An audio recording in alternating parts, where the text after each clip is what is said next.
Hello students, welcome to you Noya. My name is Rizwan. I hope all of you are doing well. So in this video, we will be discussing about the second part of the chapter 2 polynomials. Okay, class 10 CBSE mathematics chapter 2 polynomials. Okay, in the last video we have discussed about the first part. I'll be providing the link of that first part in the description. Okay, so it would be better if you watch that video before coming to this. Okay, so let's start our discussion.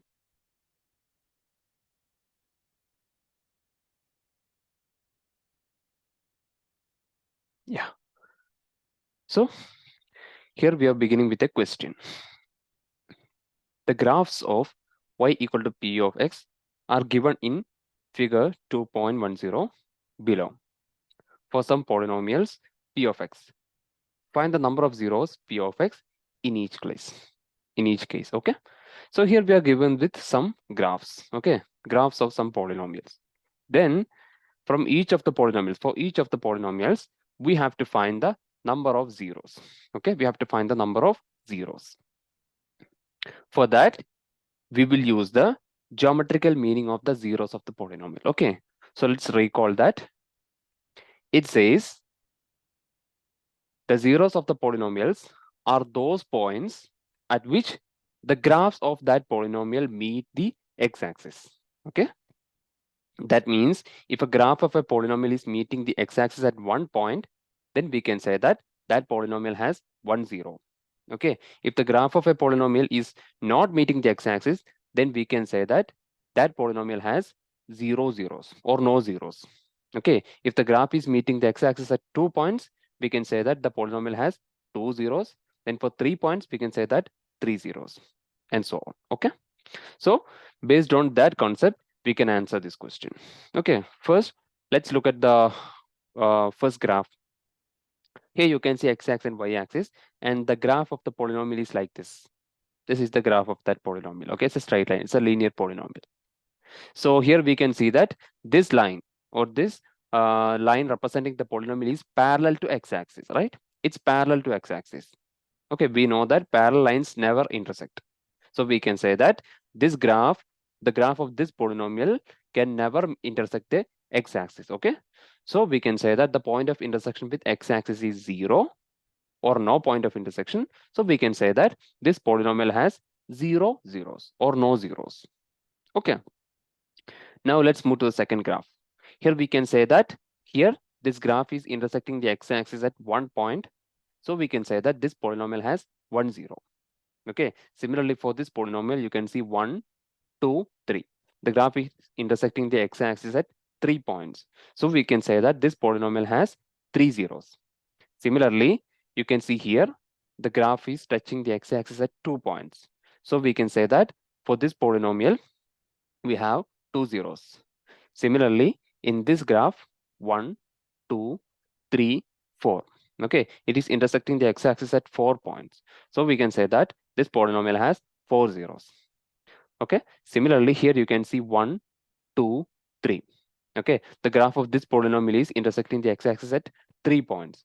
So we can say that this polynomial has 3 zeros. Okay, like that, we can answer these type of questions. Okay, so let's move on to the next topic. Relationship between zeros and the coefficients of a polynomial. Okay, this is the most important portion of this chapter. Okay, relationship between zeros and coefficients of a polynomial. Okay, so here we can begin with the types of polynomials. Okay, in the last class, in the last video, we have discussed about the different types of polynomial. First one is linear polynomial, second one quadratic polynomial, and the third one cubic polynomial. Okay, for each of these polynomials, we can explain the or we can discuss the relation between zeros of that polynomials and the coefficients. Okay, so let's begin with linear polynomial. Okay, linear polynomial, we have the general form ax plus b. This is the general form of a linear polynomial. Next, we have quadratic polynomial. Quadratic polynomial. This is a general form ax square plus bx plus c. Okay. After that, we have the cubic polynomial. We have the general form ax cube plus bx square plus cx plus d. Okay. These are the three different types of polynomials. Okay. We have higher polynomials also. Okay. Higher degrees. That is also possible. But here we are discussing only these three. Okay. Now, let's discuss the relation between zeros and the coefficients. Okay. I hope you know about the coefficients, right? For example, take this linear polynomial. The coefficient of x is a and the coefficient of x raised to 0 or the constant is b. Okay. So a and b are the coefficients in linear polynomial here. Okay. Similarly, we have quadratic. Coefficients are a, b, and c. Coefficient of x square is a, coefficient of x is b, and the coefficient of x raised to 0 or the constant is c. Similarly, we have the cubic polynomial. There we have four coefficients. Okay, a for x cube, b for x square, c for x, and d for x raised to 0. Okay, there we have four zeros.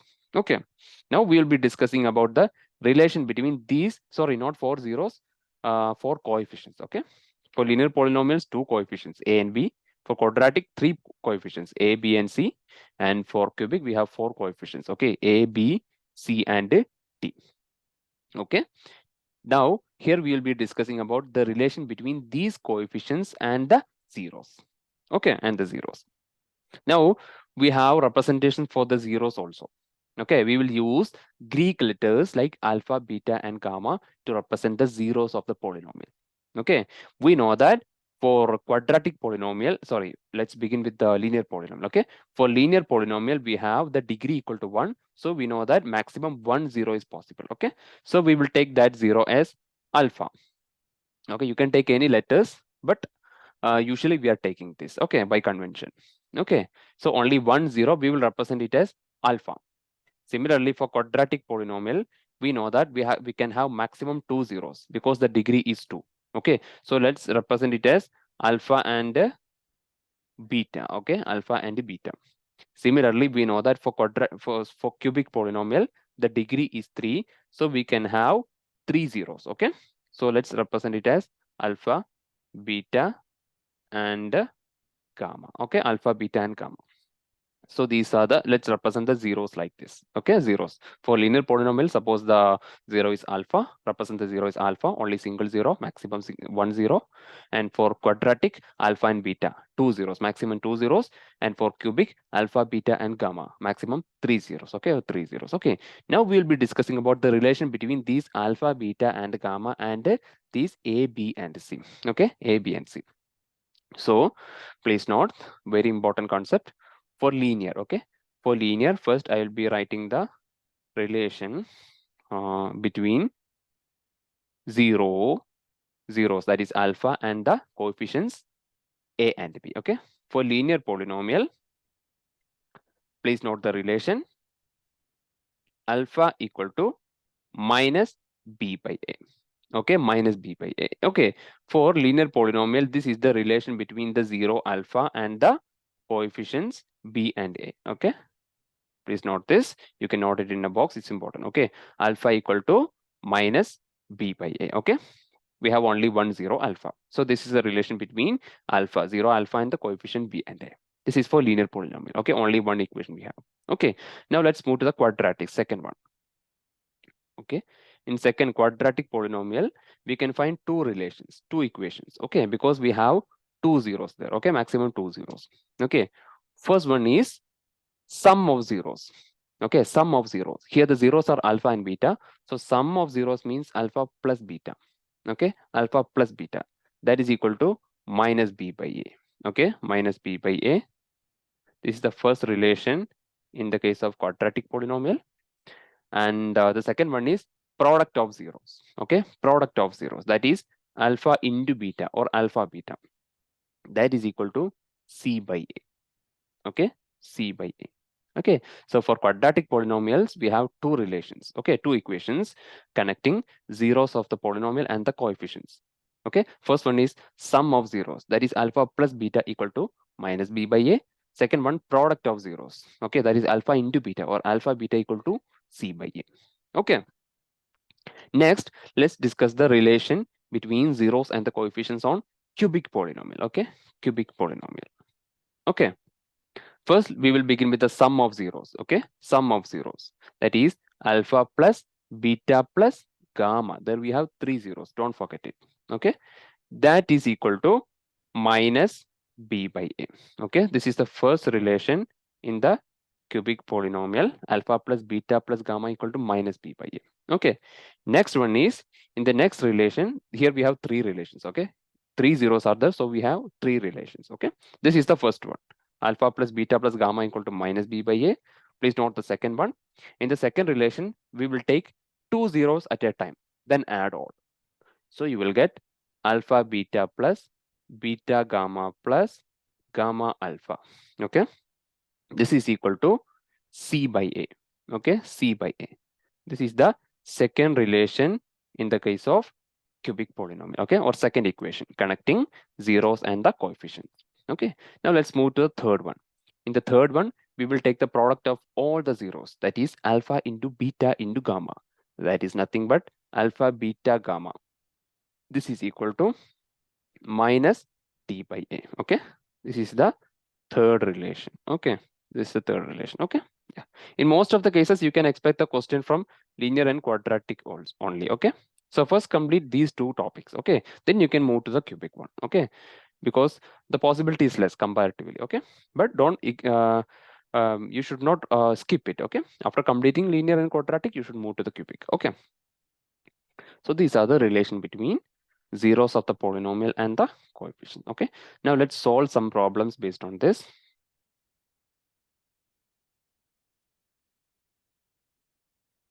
Yeah, so here you can see the derivation of these zeros. You can go through that. It's not important in our exam point of view, so I'm not discussing that. The problem is only important based on that. Okay,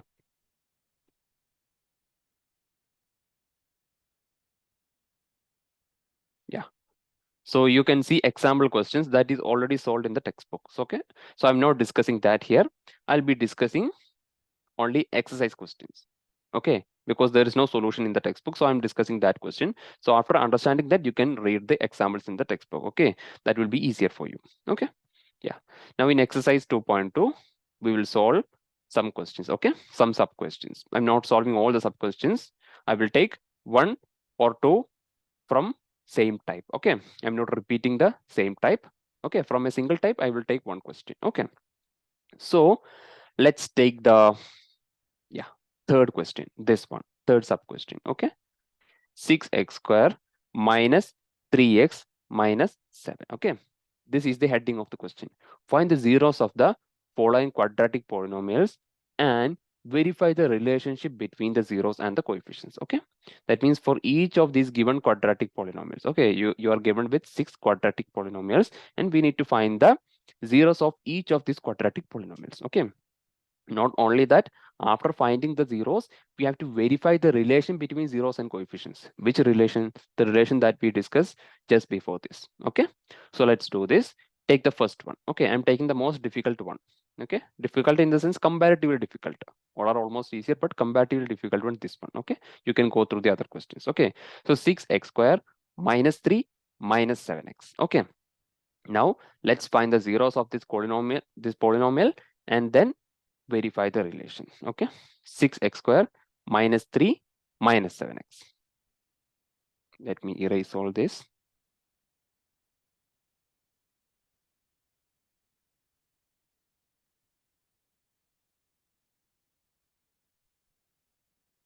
Yeah, so this is our polynomial, 6x square minus 3 minus 7x. Okay, yeah, 6x square minus 3 minus 7x. Yeah, now we need to find the zeros of this polynomial, then verify the relation between zeros and the coefficient. Okay, so here I'll be using the method of factorization to find the zeros. Okay, so let's recall what is meant by zero of a polynomial. Zero of a polynomial means that value of variable or that value of x which makes this entire polynomial equal to zero. Okay, that is the meaning of 0 of the polynomial. Okay, so we can equate this to 0. 6x square minus 3 minus 7x equal to 0. We are equating it to 0 because we are going to find the zeros of the polynomial. Zeros is only those values which makes this polynomial equal to 0. That's why we are equating it to 0. Okay, that is required to find the zeros. Okay, now the next one is, this is not in the general form, right? This is not in the general form. Okay, so in the general, this is the general form of a quadratic polynomial. Ax square plus bx plus c. This is the general form. First you will find x square term, then you will find x term, then the last number constant. But here look at this. First term is x square, that is correct, but second term is constant. According to general form, second the constant is only the last term, c. And look at the x term. X term is in the middle. It should be in the middle. Look at the general form. In the general form, it's in the middle, but here it's in the third place. Okay, so this is not in the general form. So let's rearrange this to make it in the standard form. That means 7x, it should be in the middle position, and 3 should be in the last position. So you will get 6x square minus 7x minus 3 equal to 0. Okay, now this quadratic polynomial is in the general form. Okay, now let's solve this by the method of factorization. Okay, we can factorize this by splitting the middle term. Okay, so what is the first step in splitting the middle term? We will multiply the coefficient of x square and the coefficient of x raised to 0. That means the first coefficient and the last number we will multiply. That is the first step in splitting the middle term. So the coefficient of x square is 6 and the coefficient of x raised to 0, or the last number is minus 3. So let's multiply 6 and minus 3. 6 multiplied by minus 3 equal to minus 18. Okay, minus 18. Okay, yeah, minus 18. Now we will use this minus 18 to split the middle term. That means after splitting the middle term, this is the middle term, minus 7x. Okay, after splitting this middle term minus 7x, you should get the same product minus 18.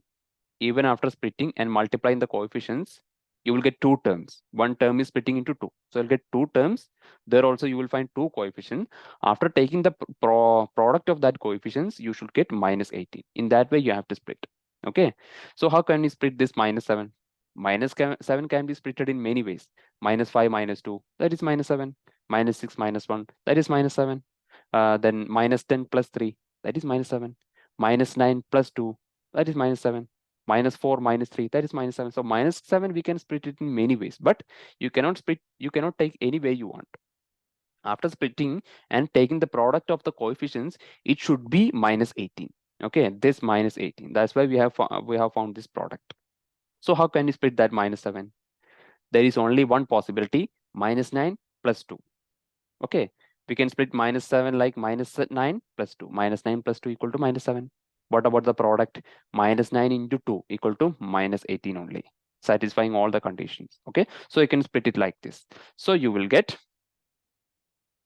6x square, no change for that.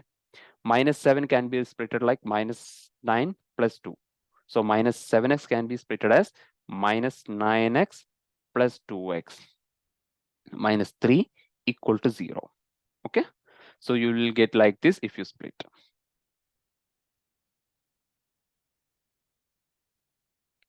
Now let's move to the next step. Here, now you can apply the distributive property by finding the common factors here. Among 6x square minus 9x, and also among 2x minus 3. Among 6x square minus 9x, x is common and also 3 is common. Okay, 6 is 2 into 3, 9 is 3 into 3. 3 is also common. Okay, so you can split it like this. 3 and x is common, so 3x outside. Then open a bracket.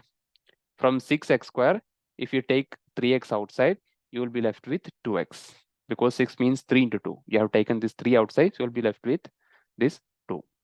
And x square means x into x. You have taken one x outside, so you'll be left with the other x. That's why 2x after applying the distributive property. Then there is a minus sign here, so minus 9x. There you have taken this x, so no x. Then there is 9. From that you have taken that 3. 9 means 3 into 3. If you take one 3, you will be left with the other 3. So 2x minus 3. Okay, then you can close the bracket. Plus the no change in the other terms, repeat it, 2x minus 3, because you cannot find any common factors there. okay, equal to 0. Okay, so here also you can find 2x minus 3 and 2x minus 3 in common. So again, you can apply the distributive property by taking this 2x minus 3 outside, separate bracket, then open another bracket. Here, if you take 2x minus 3 outside, you'll be left with this 3x. So write this 3x in the first term. Then plus, here you have only 2x minus 3. If you take that 2x minus 3, it is actually 2x minus 3 into 1. So if you take that 2x minus 3 outside, you will be left with that 1. So 3x plus 1 equal to 0. Okay, equal to 0. So 2x minus 3 into 3x plus 1 equal to 0. Now we have factorized this.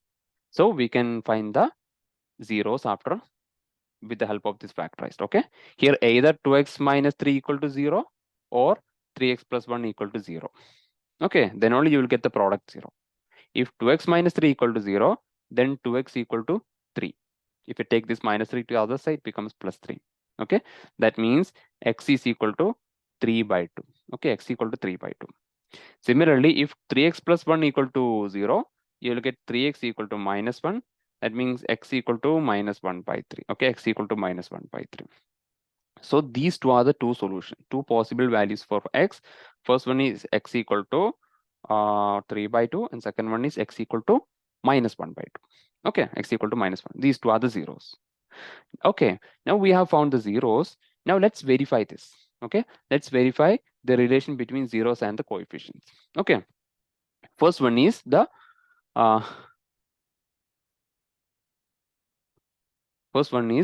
sum of zeros. Okay, sum of zeros.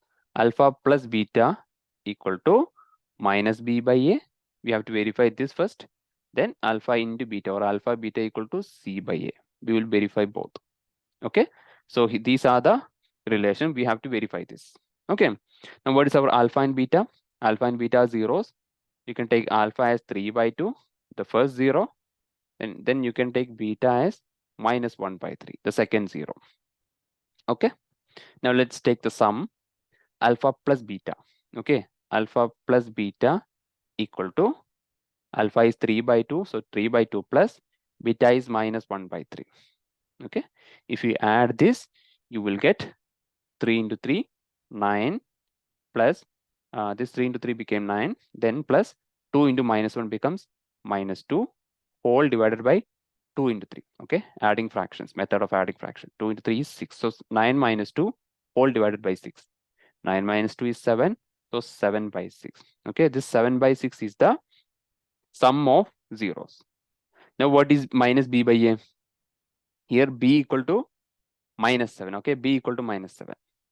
Okay, b equal to, look at this. This is b. Okay, this is b. This is b. And this is a. Okay, 6 is a, and minus 3 is c, the last term. Okay, so what is minus b by a? Minus b by a equal to, b is minus 7. So minus b becomes minus of minus 7. That 2 minus becomes plus, by a is 7. So 7 by 6. Okay, 7 by 6. So alpha plus beta is equal to 7 by 6, and minus b by is also 7 by 6. So the first relation verified. Okay, we verified the first relation. Now let's verify the second relation. Let's verify the second relation. Let me take this space.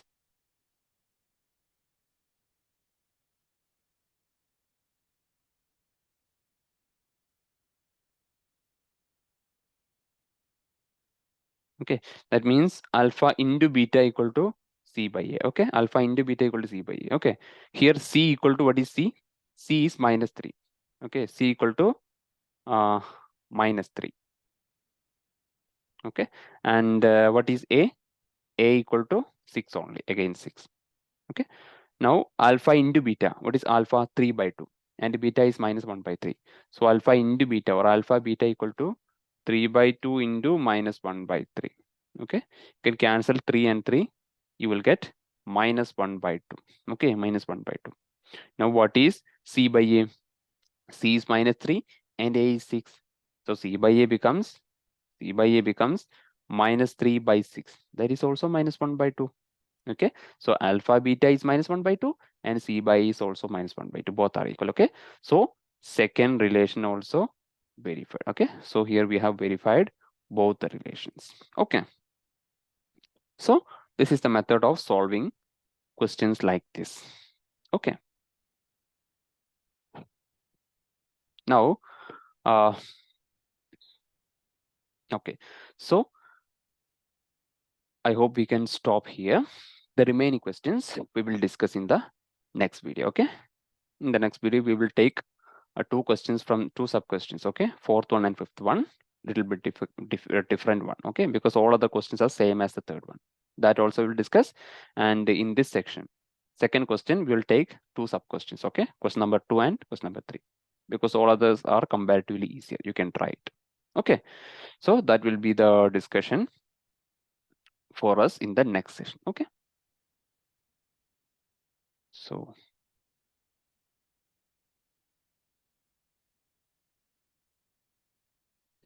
yeah, so I hope all the topics, all the questions that we have discussed in this session are clear for you.